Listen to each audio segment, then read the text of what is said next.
Hello, good evening. Welcome to this live video, impromptu live video, inspired by real life events, as you will soon discover. I'm going to give a few seconds for hop-ons. I am filming this in a location I did not expect to film it. My son is having a hard time sleeping, so my office happens to be right next to my son's room. That was not going to work. So I'm downstairs. So I don't have my laptop, and I can't share this out. So I'm waiting for you guys to hop on, and then I'm going to ask one of you guys to share it to my personal profile who knows me personally, so that this can get over there as well.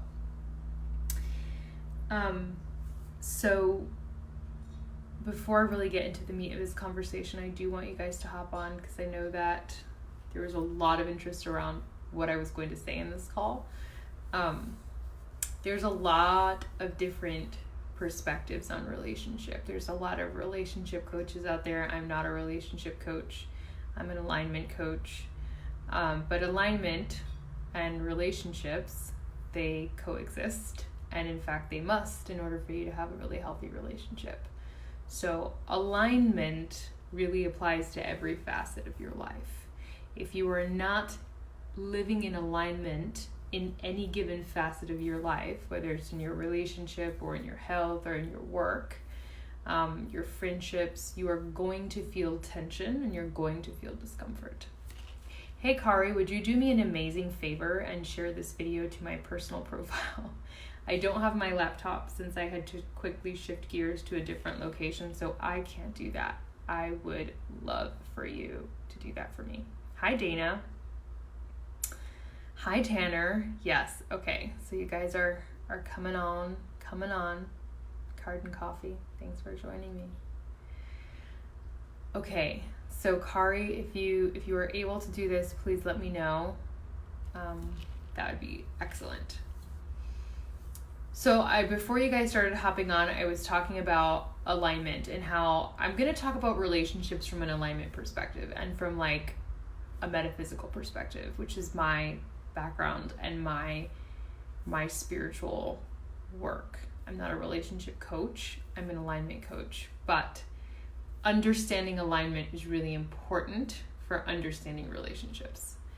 And I just had a reading with a client today. And I'll preface this by saying that, thank you, Kari. The primary community of people that come to me for readings are for professional guidance or for relationship guidance. Those are the two camps that I get the most. And I don't think that's coincidental because those are the two things I like to talk about the most. is career, profession, vocation, purpose, and relationships. And when it comes to relationships, I have this like really uncanny way of zooming in energetically to what's happening in any given relationship and really seeing the dynamic, like what's going on. I'm in both parties or in multiple parties. What is the energetic dynamic that's happening there? Where is the power? Who has it? And where are we like struggling? Like I can just see that very clearly just by tapping in. It's really easy for me to do that. And when I was doing this reading for this client today, and I was, telling her about what I saw and what I felt and what I felt was coming down the line for her and her relationship, I got off of that call and I was, first of all, exhausted because talking about relationships is really challenging for me, especially when there's like a point of contention in the reading and I can tell that the way that the relationship is going to go is not necessarily going to be easy to hear for the person who's receiving the reading. I have a tremendous amount of empathy for that as I've been down that road, and it's very hard to hear and it's very hard to acknowledge. Now, I sat there and I said, I felt this like desire to come online and make this video and talk about relationships. So I know that more than one of you needs to hear what I'm about to say. And I was like, how do I explain to them what I know about relationships? Like, give me words so that I can share with them more specifically how relationship dynamics show up in this plane of reality. And I got those 4 categories that I wrote in the title of this video. And I was like, whoa, because I've never even heard of those titles. That was completely channeled, and this is not like taken from some sort of like a Bible of spirituality and relationships, but it was divinely given to me to give to you guys. And as soon as I wrote them down, I understood exactly what Spirit wanted me to talk about. So I'm like, okay, here we go. So you can think of relationship in like 4 tiers. And again, there are so many different dynamics when it comes to like karma and the way that we relate to people and our soul contracts. There's a lot that goes into that, and there's a lot of individuality, and there's a lot of specificity. But you can think of these 4 general brackets as being a good guideline for looking at relationships. And the first one I wrote down is karmic abusive. So first of all, any relationship that you've ever had, and I'm talking romantic, but this applies to other relationships as well, but I'm specifically referring to romantic partner relationships. Any relationship that you've ever had is karmic. You've had a soul contract with that person in some way, shape, or form, and you showed up in this reality and you got together and you were fulfilling a contract of some sort. No relationship is an accident. No relationship was a mistake. No relationship was a fluke. It all had a position, place, and reason for why it played out the way that it did and why it was in your experience or reality. For a lot of us who aren't very self-aware, that can, not knowing that can lead to a lot of pain and suffering, and it can lead to a lot of feelings of failure. But when you really understand from a spiritual perspective what relationships are, you suddenly understand that you've never fucked up and you can't fuck up. That's just not a thing. It doesn't matter how that turned out. You never did and you never will. You can't. You're just here on the journey, okay? Now, karmic abusive is the kind of relationship that's really toxic. It's the relationship that you get into either with a narcissist or with someone who's like verbally abusive and physically abusive, sexually abusive, all of those, manipulative, really shadowy. It's the kind of relationship that you get into that like every facet of their shadow and your shadow becomes really apparent. So typically the dynamic in this shadowy kind of relationship is you have a very dominant, aggressive shadow, typically male, but not always male. My first relationship when I was 15 years old, the first love of my life was with a female, and she was shadowy dominant in a very aggressive, abusive manner. And my shadow side showed up as being very docile and victim and manipulated and allowing the abuse to carry on for as long as it did. So typically in a karmic abusive relationship, that's the shadow dynamic that exists. You have one that is an aggressor, an oppressor, and you have one that is allowing themselves to be a victim and stay in the situation for whatever reason. And they're not always conscious of the fact that it's a choice to stay. They think it's not, but it is. And so they're playing into this dynamic with this other partner, and they're just kind of like feeding off of each other energetically, and it's a really twisted relationship, and it leads to a lot of hurt and a lot of suffering. And it's also very hard to pull away from, because one of the characteristics of this karmic abusive relationship is that it's very addictive. It's very addictive, that cycle of like pain and suffering, and then maybe making up, and then like, you know, hoping for the best, and like there's this like addiction that's really intense when it comes to that relationship. And so I want you guys to be aware of that. I'm not downplaying how hard it is to get out of a karmic abusive relationship. I was in one for 2.5 years. I know how hard it is. I have chills saying that because I know someone needs to hear this right now. I know how hard it is to leave a karmic abusive relationship. It doesn't feel like a choice, but it is a choice. And you can have many of those in your lifetime until you recognize the pattern and choose to step away from the pattern. When you finally interrupt the pattern, that's when you stop landing in karmic abusive relationships. But until you do, you become kind of like a magnet for them, and you keep attracting the same kind of relationship over and over again. Been there, done that, bought the t-shirt. No, you won the t-shirt, probably, like we all did here. We didn't buy it, we won it. Okay, yeah. So, yeah, you guys are feeling me on this. We've all had a karmic abusive relationship.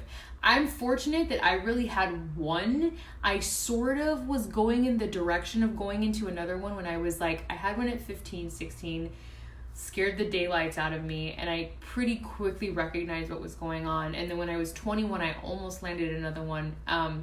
I did get hurt from that relationship that is still with me to this day, and it's a reminder to remember patterns and to be very mindful of my own shadow side when it comes to relationships. So like, I used to be really angry about it. Now I'm not anymore. But yeah, that's like, karmic abusive relationships are really intense. Anybody have a question about what I mean by karmic abusive? I don't want to just speed through these. I want to actually like address them. If you guys have any questions or you want to make any comments about, and if you're on the replay and this speaks to you and you need more clarity on karmic abusive relationships, then please let me know that you're watching the replay and ask your question, and I will come back and I will address the question.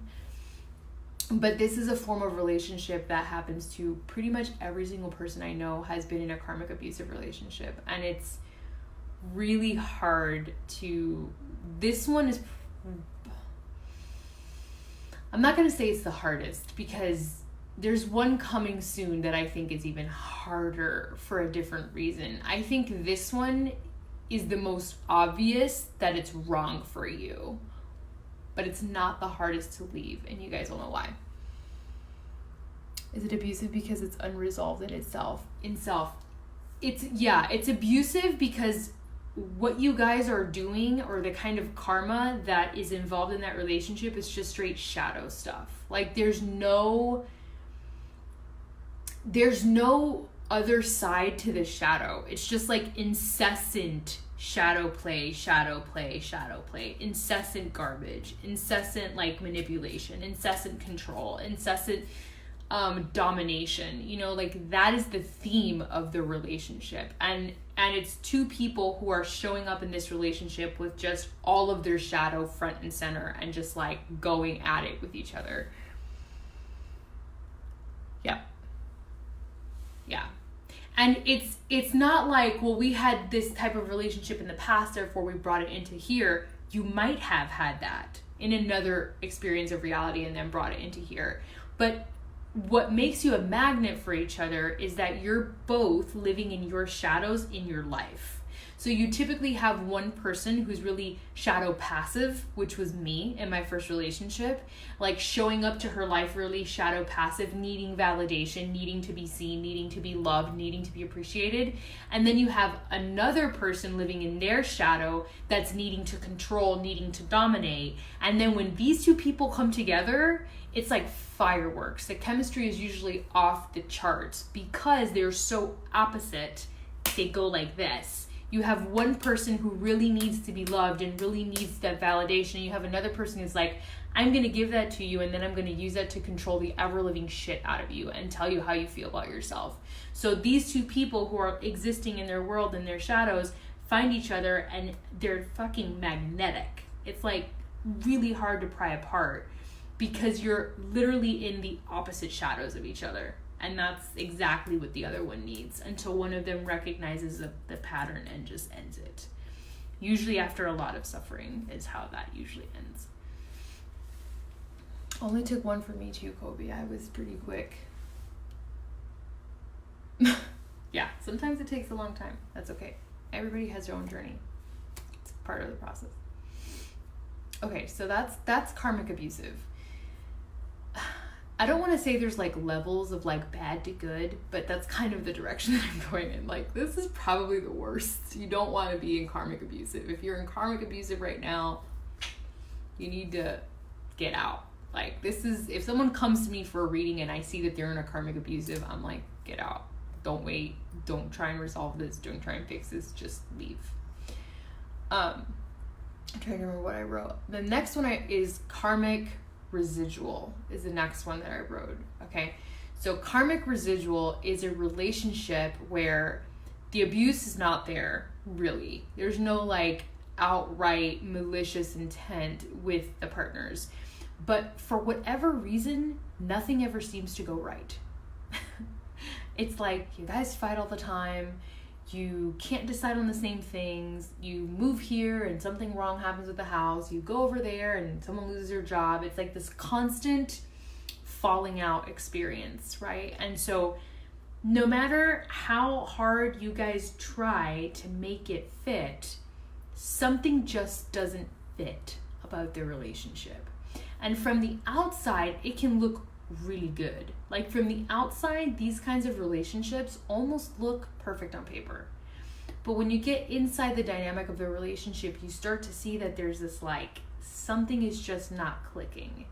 And when I see karmic residual relationships, they're usually relationships that came from past lives, that you had some sort of romantic bond or some sort of strong emotional bond in that experience of reality. And so you come into this experience of reality and you find each other and you're like, oh my God, there's that connection, you know, because you recognize it. We always recognize when we have a soul contract. So you recognize the karmic residual and you're like, ooh, there's chemistry. It's a lot like karmic abusive. You do have chemistry. You do have a spark.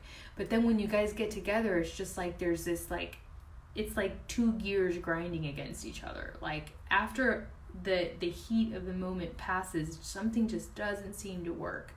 And these you can actually stay in a long time. These relationships, because people can just convince themselves that it's a bad season, that the person's just going through something. It just doesn't and never will. Yep. So is it possible you're in a relationship with both of those categories? Yes. But what's different about karmic residual is that there's no abuse present in this lifetime. It's not abusive like the karmic abusive relationship. The karmic abusive relationship is really heavy in the shadows.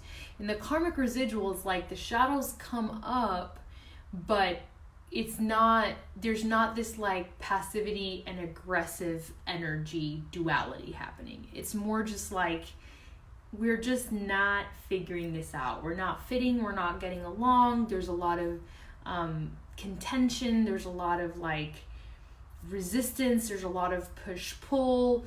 And a lot of like what happened with me, because I've had a karmic residual, and it was actually my first marriage was karmic residual. And the chemistry was amazing. We connected so strongly here and here.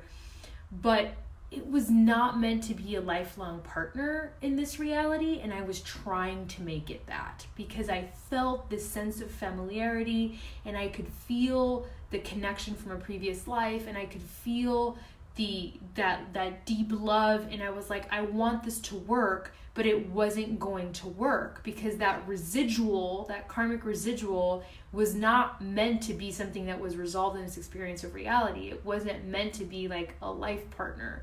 It was meant to just be a spark in that moment and a learning moment. And so with the karmic residuals, when you guys meet, it's really about learning about yourselves. The reason that relationship comes into play is to learn something about each other and to learn about yourselves and the dynamic that you bring to the relationship. But it's not meant to be like a lifelong partnership.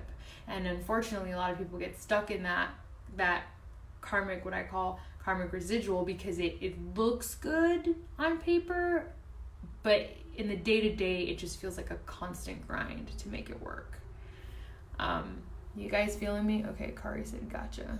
Okay, that's karmic residual. I really don't have a lot more to say about that, but if you have any questions or comments about what I mean by karmic residual, feel free to ask.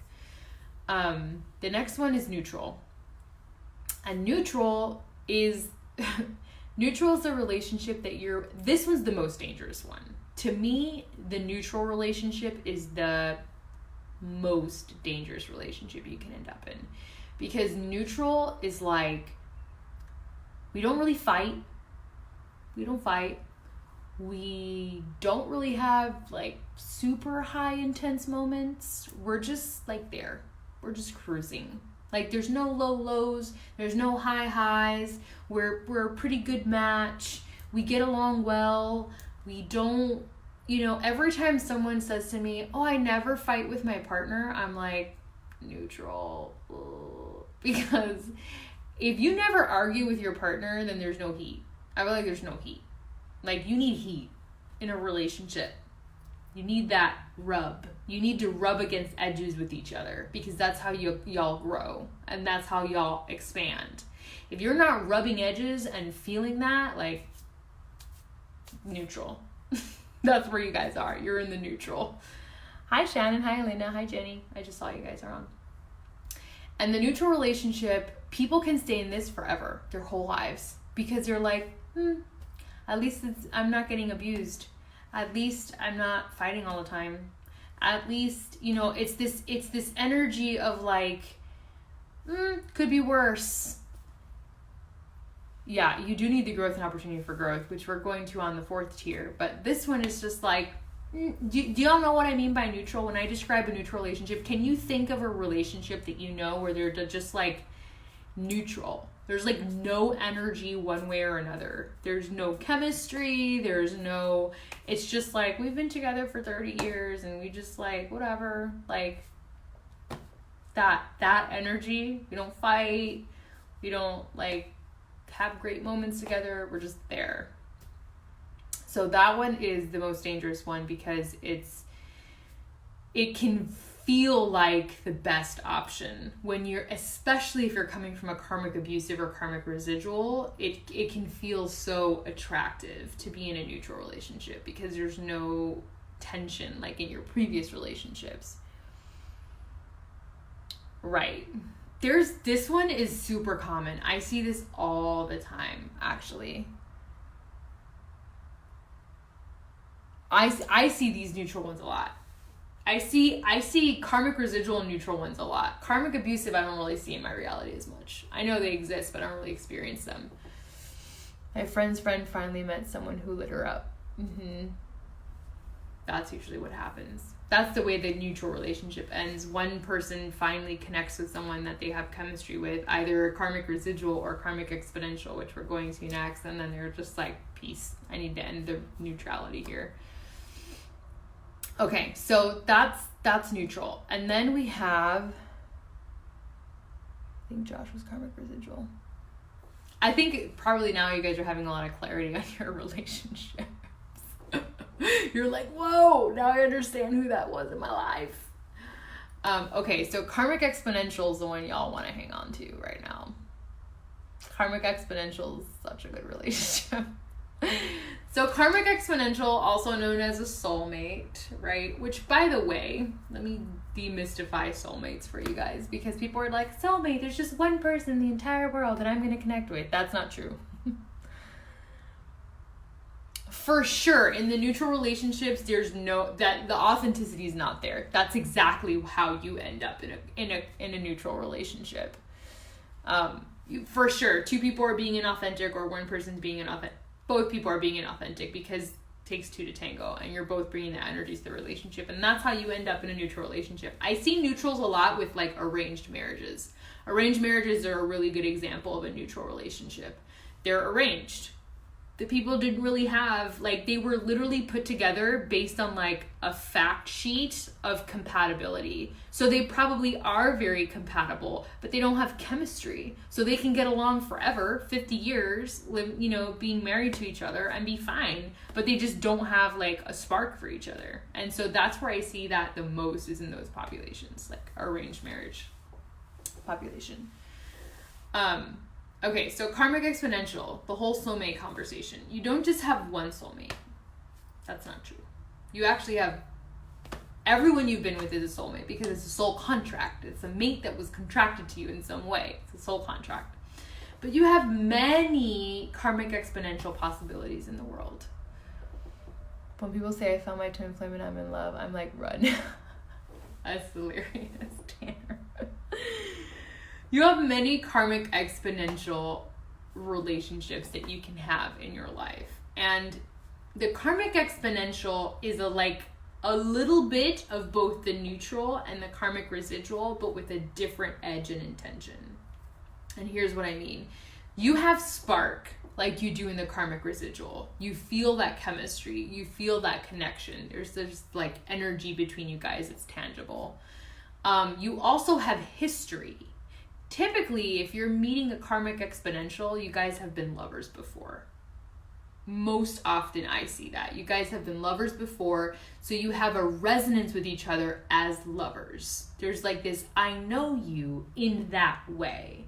And where people tend to realize that is when they're like having sex with them for the first time and they're like, whoa, this is weird. It feels normal. It feels like we've done this before. It doesn't feel new. It doesn't feel like a weird thing. You know, there's not that element of newness. You guys know each other really well and you don't understand why. That's where you typically, it comes up like this recognition, like, well, we've done this before. That's weird. So karmic exponential would be that relationship. There's spark, like in a karmic residual. Where it's in the neutral sense, it's like there's this familiarity with each other. And like being with each other is not difficult. Which in the neutral relationship, being with each other is not difficult. So it has that same kind of like, this is easy to be with you. Being with you doesn't feel hard, which in the karmic residual, it does feel hard, but in the neutral, it doesn't. So it has the element of the spark of the karmic residual and of knowing them from the past, but it has the ease of the neutral relationship. That's like easy to be with that person. And then the other element of karmic exponential that makes it really unique is that you do rub against each other. You do challenge each other. You do push each other's triggers and buttons, but then both parties want to grow together from the trigger. Both parties want to be accountable for their trigger. Both parties want to do their part in bringing the relationship to a better place. Both parties are invested in becoming better people and supporting the other person in being a better person. That's the difference in a karmic exponential relationship. A really good example of a karmic exponential relationship is Jada and Will Smith. They are my favorite karmic exponential relationship. I absolutely love their relationship. I think it is such a powerful relationship and one that I am eager to model because they have such deep love and respect for each other. And they show up with this like immense amount of grace for one another that is like earth-shattering. It is everything. If you don't follow the Red Table Talks and if you haven't watched the videos of their relationship, you are just missing out on the cream of an amazing relationship and what that looks like. If you want to see a karmic exponential relationship in action, go watch the Red Table Talk and watch them talk about their relationship. Will and Jada are phenomenal at being an example of this. My own relationship is another karmic exponential relationship. It's one where we do rub quite a bit and we do trigger each other quite a bit. And like just today, we had a pretty difficult conversation today. And right now, as I'm like on video right now, I just received a text message from my husband saying, by the way, I love you and thank you for making me a better person. And he says that all the time to me. Every time we have an argument, every time we bring something to the light, he's always like, thank you for making me a better person. I wouldn't be who I am if I wasn't with you. I wouldn't want to grow the way I do. I wouldn't be willing to look at my wounds the way I'm willing to look at them.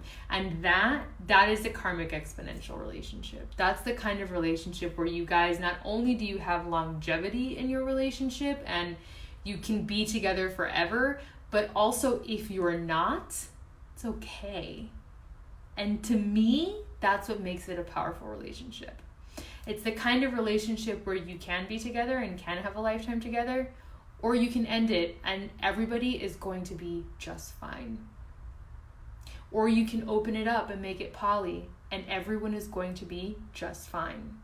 You can't really do that with the other categories. With like karmic abusive to neutral, you can't have those kinds of conversations where you're like, well, let's open up the marriage or let's get separated and everybody be cool. It doesn't happen in those three tiers. Someone is going to freak out. Someone or both someones is going to have a heart attack if the other person says that. Haven't had cable in 100 years. Did I miss something? Did I miss a reference? I think I might have. Goals. Everyone's saying goals. Y'all. Oh, it's on. Oh, she's Red Table Talk. Okay, cable. I'm like, girl, cable's from like year 1999. I haven't watched cable, and I don't think I ever watched cable. I don't think I've ever had cable. Yeah, it's on Facebook, Kobe. So if you just type Red Table Talk like in the search engine, it'll pop up and you can follow them. It's amazing. You definitely want to follow them. So yeah, in the karmic exponential relationship, you get to the point where you can have that level of conversations about the model of your relationship. It's the level, it's the tier in relationship where you can have a restructuring of your model of relationship conversation and both parties are actually open to listening to this.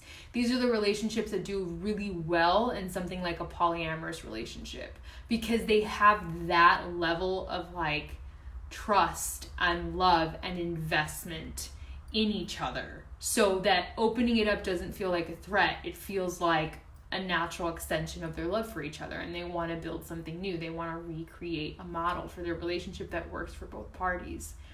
But in the other tiers, karmic abusive to neutral, introducing a concept like that feels like a threat. Those tiers are not open to restructuring the model of their relationship because it feels really threatening. Is this making sense?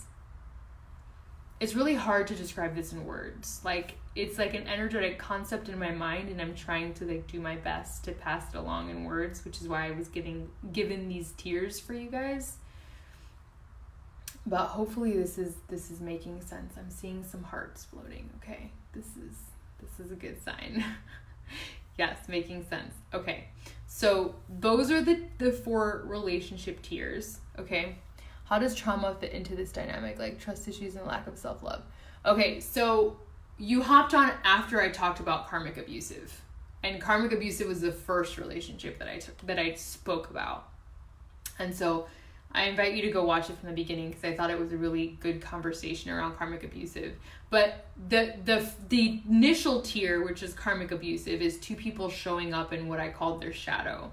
They show up to the relationship in their shadow, and typically one of the 2 is in this like shadow passive victim place because of an experience they might have had in their life, and someone else shows up as karmic aggressive, like shadow aggressive in the relationship because of experiences they had in their past. So the trauma is what creates that expression of shadow, which then shows up in the relationship and plays out in this dynamic where one is more passive and dominated and the other one is more assertive or aggressive. Do you feel like the karmic exponential connection immediately? Yes. Yes. The karmic exponential is really immediate. It is a soul recognition that's really hard to miss. Now you can have that with karmic residual as well. So you can have that kind of recognition with karmic residual. With my karmic residual relationship, the sex was also bomb. The chemistry was bomb. It was more about the growth component. Where my karmic residual relationship fell apart and I recognized that it was not going to be a long-term thing was that her shadow work was really heavy with her and she couldn't work through that. And we couldn't work through that together. It was just not clicking. The shadow work was not, unlike my relationship now where when we show up with our shadow, it works. We process together. We just process together. He processes individually, I process over here, and when we come back, we're processing together, right? Like, and not to say that, you know, part of the karmic exponential relationship is that your sex is like always on point or whatever, because, I mean, since my husband and I had kids, to be honest, like our intimacy is really like this. It's a lot more challenging as I have had to work through a lot of shadow stuff that has come up around intimacy since I gave birth. So like that's not like an indicator, but it is when you first connect with someone sexually. You can usually tell. No. Karmic abusive, this is a really strong statement that I'm about to make. But I want you guys to understand, karmic abusive relationships don't change in this life. They don't change in this life. If you are in a karmic abusive relationship, it's not going to change. You're going to want to believe that it will, and it won't. That's not what's meant to happen in a karmic abusive relationship. You're meant to recognize your shadow component in the abusive relationship. You're meant to recognize your role in coming into the abusive relationship, and then to end that pattern so you don't keep showing up in that shadow place. Karmic residual, you can resolve it. You can find ease in it. Neutral, you can stay together for a long time. Karmic exponential, of course, has the capacity to stay together for a long time. Yeah, no. Karmic abusive is not the type of model that shifts in a relationship. I have a relationship with someone in number 4. However, he has past junk that keeps us from moving forward. So now we can only be friends. Well, then it sounds like that's karmic residual. It doesn't sound like it's karmic exponential. It sounds like it's karmic residual. Because, again, remember, karmic residual and karmic exponential are very, very similar. They feel very, very similar. The one defining factor between both of them is that in the karmic exponential relationship, they do want to work with you together to grow together. In the karmic residual, that doesn't happen. So that's what it sounds like you're in, is a karmic residual relationship. Feel free to ask these clarifying questions. These are really good questions. This is really important, and I'm glad that you guys are asking them, because you're pulling for me to channel more clarity for you guys around these. These are very new tiers that I've recently channeled. So when they were given to me, I was like, oh gosh, how am I gonna present these in a way that doesn't sound like babbling on a video? But it sounds like you guys are picking up what I'm putting down, and they're giving me more clarity as I'm talking, give them this example, etc. So it sounds like my experience with Josh. His shadows were so heavy and he couldn't work through things like me. Yep. How does age and maturity fit into this? So what I was just told when I read that is that age and maturity is a duality concept. So age is really a duality concept. This doesn't really matter, because my first karmic abusive relationship, the only real karmic abusive relationship I was in, I was 15 and she was 15. We were young, we were very young. And the pattern was all very present and very strong. And she has remained in karmic abusive relationships since we ended ours. We're 30. We're going to be 31 this year. She's never broken the pattern. She's never broken that pattern. Whereas I did.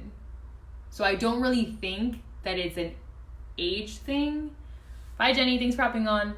I think it's more of just what a person brings into their space when they're conscious, and then what they're willing to work through and what they're not.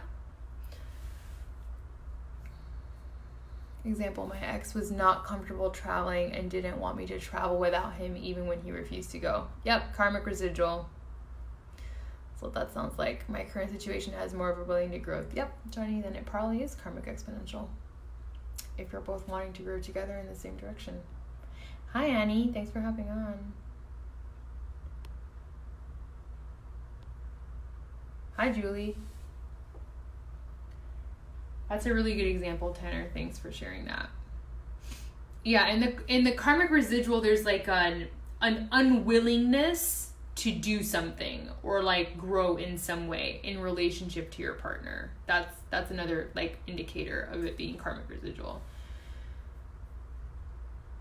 Yeah, I don't think what they're telling me is maturity and age is really relative. That's not really energy is energy is energy. And we know age and maturity because we are in bodies.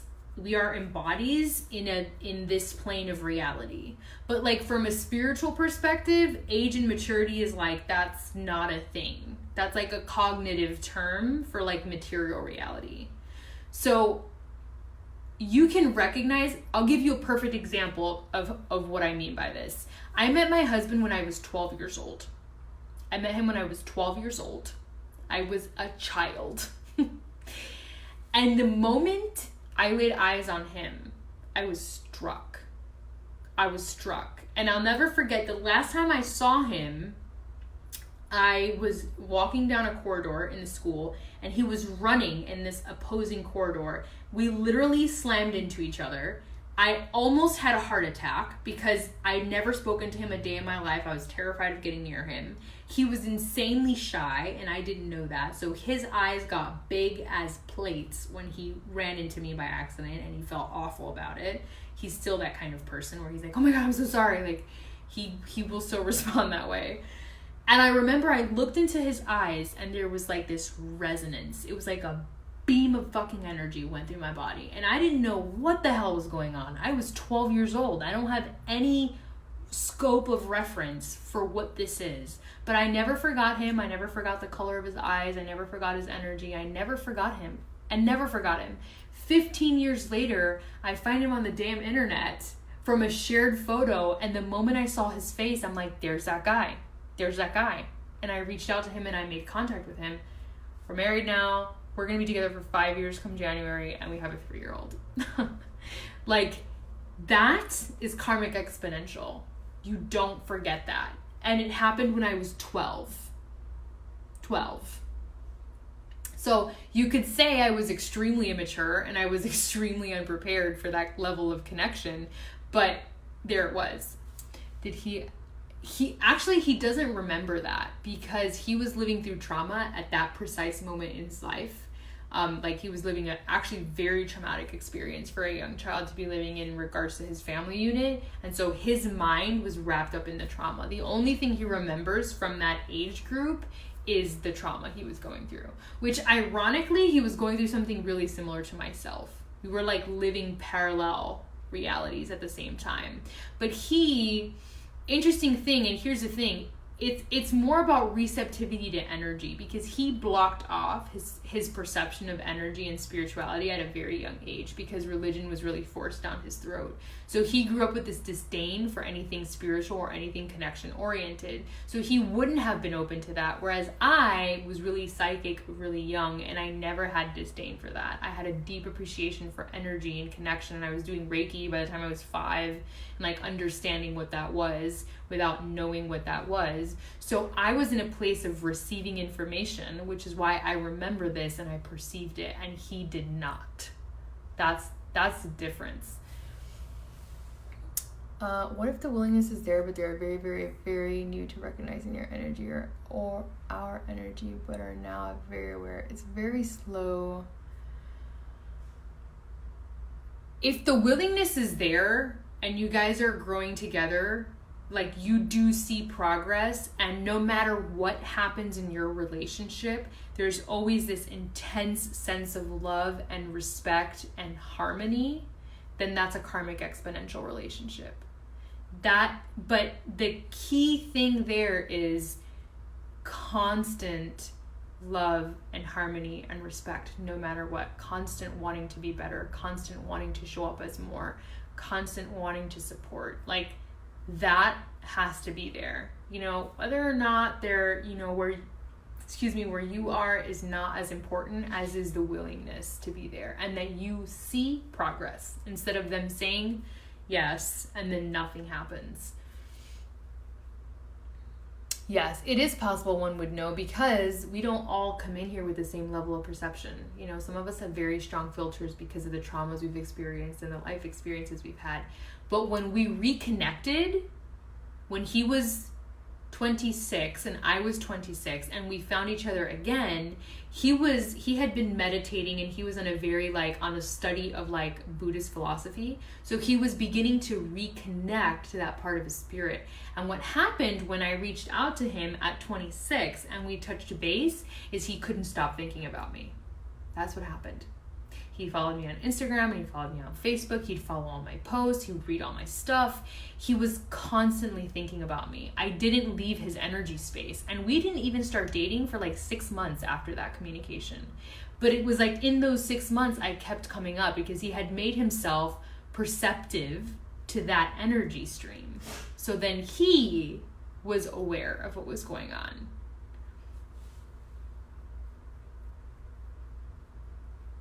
of that like yesterday. Some good shit. Yes, Kari. Good. Yeah, makes sense? Yeah, trauma in our reality will stop us from perceiving all of this. Like when we're heavy in the trauma and we are heavy in our victimhood, or we are heavy in dealing with some three-dimensional thing, like we're not going to recognize things like karmic exponential sometimes right out of the gate, or even karmic abusive, even though it seems obvious. And the karmic abusive relationships are the one that from the outside looks super obvious. Like, why are you with that person? Like, what are you doing?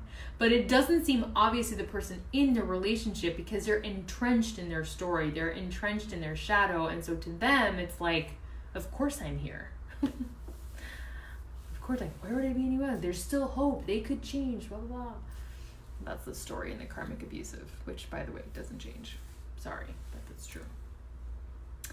All right, so we went through the 4 tiers, okay? Karmic abusive, karmic residual, neutral, karmic exponential. Are these making sense? Are you guys having aha moments? Do you have clarity? Share me some hearts and share me some whatever, favorite emojis on there. If you're watching the replay, drop your emojis also, so I know that you're feeling this. Yeah, Kari, I bet you did. I heard that a lot too. All my friends were like, why the hell are you with her? Like, what is going on? And I'm like, I just love her so much. Meanwhile, my self-esteem is being fucking annihilated. I'm like, oh God. That's that martyr shadow. I have a martyr shadow and I wanted to save her. And every single person who ends up in a karmic abusive relationship, for the most part, if I know you, then you're probably a martyr. You probably have a shadow side that's a martyr and that wants to save the other person and wants to rescue them and wants to be their reason to live. And then we got to end that bullshit story because we keep attracting people that need saving and we don't have time for that. Like, we didn't come here to rescue other people. That's not what we came here to do. I love the alien. Thank you for sharing that, Misty. That's the best.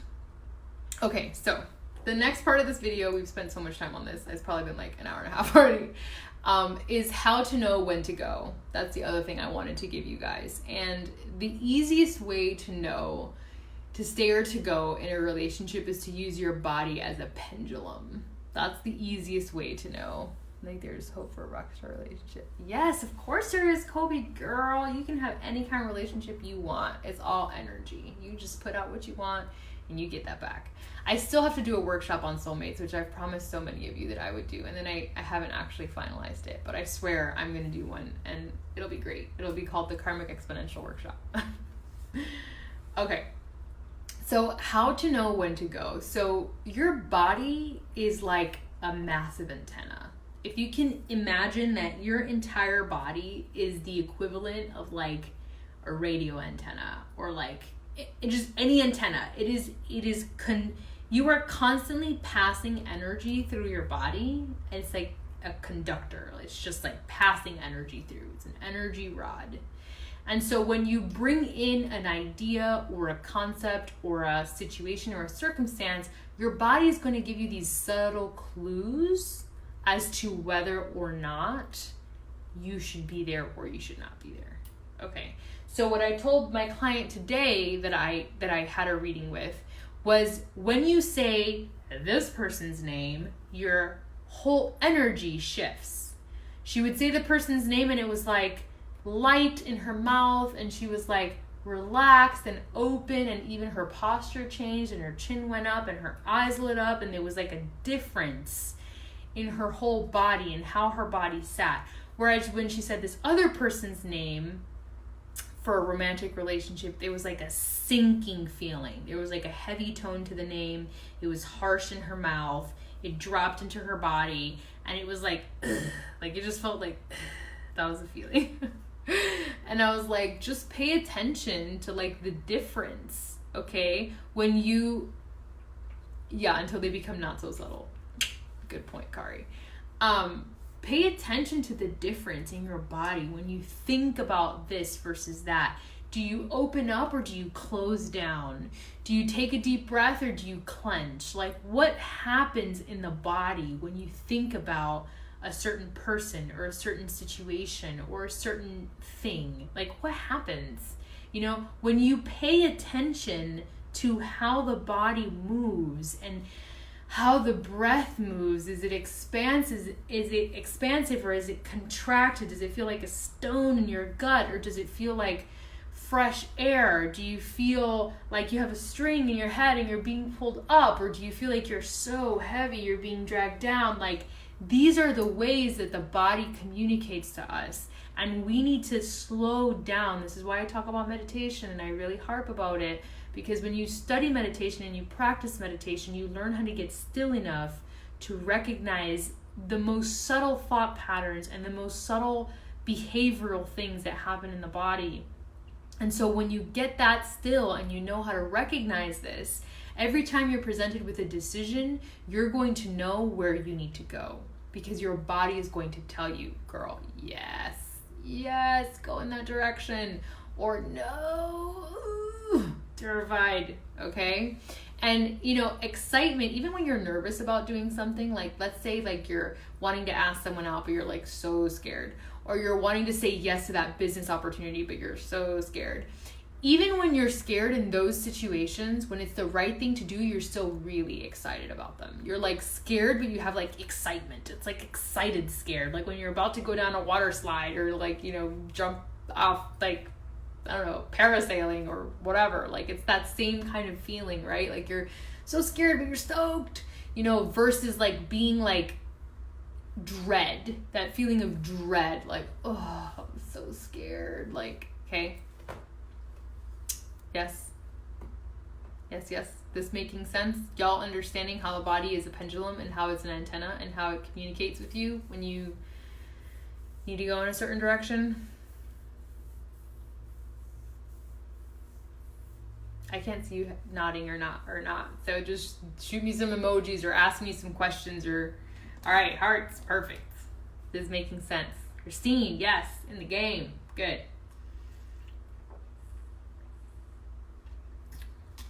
I am so thirsty. I've done a lot of talking. I have no idea what time it is, but clearly the energy's on. Okay. I wish I was not in trauma mode 6 months ago. I totally fucked up a potential sexy ass man by accidentally a 12-year-old in middle school. Yeah, and here's the thing, Kobe. This is gonna make you feel better. I hope it does, because it's true. You can't fuck up what's yours.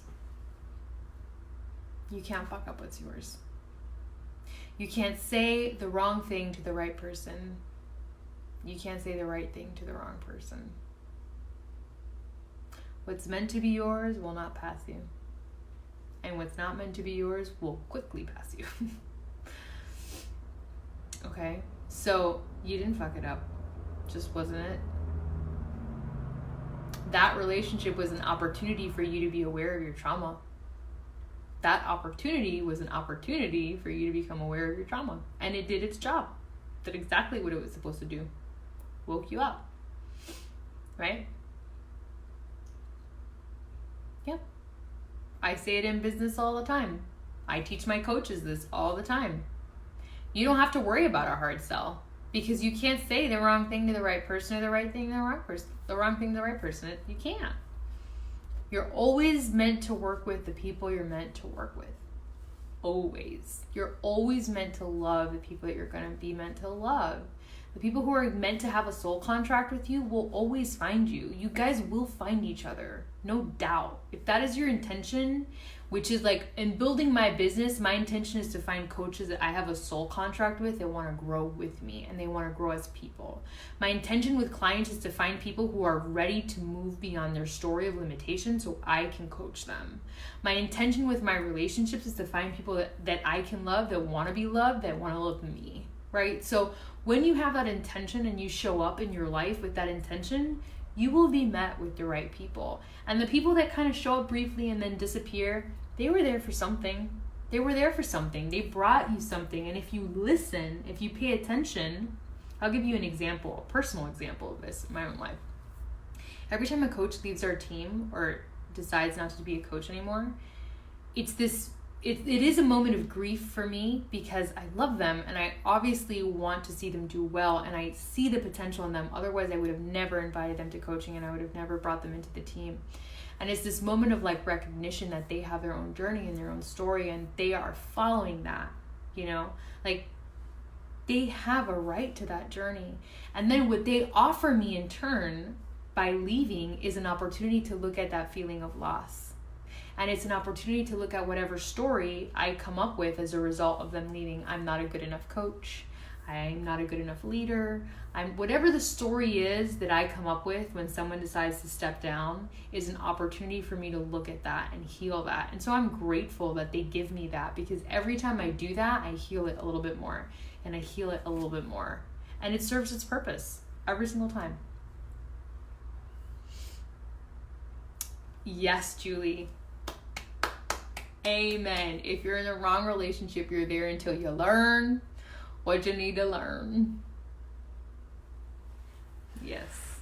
Yes, yes, yes. So good. This conversation's so good. It's giving me life. So you guys have learned, believe it or not, you guys have learned a lot about alignment in this whole conversation. This whole conversation is all about feeling alignment and recognizing when you're out of alignment in these tiers of relationship, and what the lack of alignment actually feels like in the first three. It can look like apathy, which is neutral. It can look like aggression, which is karmic abusive. It can look like resistance, which is karmic residual, right? It can look like so many different things when you're out of alignment and you feel that. Any last questions for me on this topic? I know this was such a good conversation. I'm so grateful that you guys hopped on and really engaged. Any for me before I hop off and go sleep, which I really need to do. It's time for me to recharge. Nope, I don't see any. Well, you guys, if you do think of questions, please feel free to share them below. If you're not comfortable sharing them here, I completely understand. Feel free to message me and I will answer them privately. If you do want to book a reading, if that's of interest for you, you can visit my website. It's just my name, ShaktiRios.com. I have a tab that says metaphysical work, and underneath it I have my readings. I also have a tab for massage if you're local and you need body work. And I also talk about my fitness business and everything else that I do. Everything is on my site. So just go to my site, ShaktiRios.com, and you'll find it. Kari, that's the energy, girl.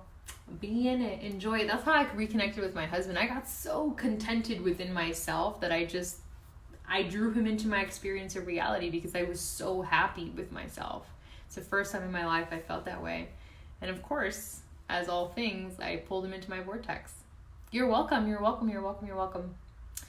All right, guys. Love you, love you, love you. I also do one-on-one coaching. It's not up on my website yet, but my one-on-one coaching is booked for November. So if you do have an interest in signing up for mini packages for one-on-one coaching for December, I have a wait list going right now because I've had a couple of requests. So if any of that is of interest, please let me know. Happy to work with you. I love you guys.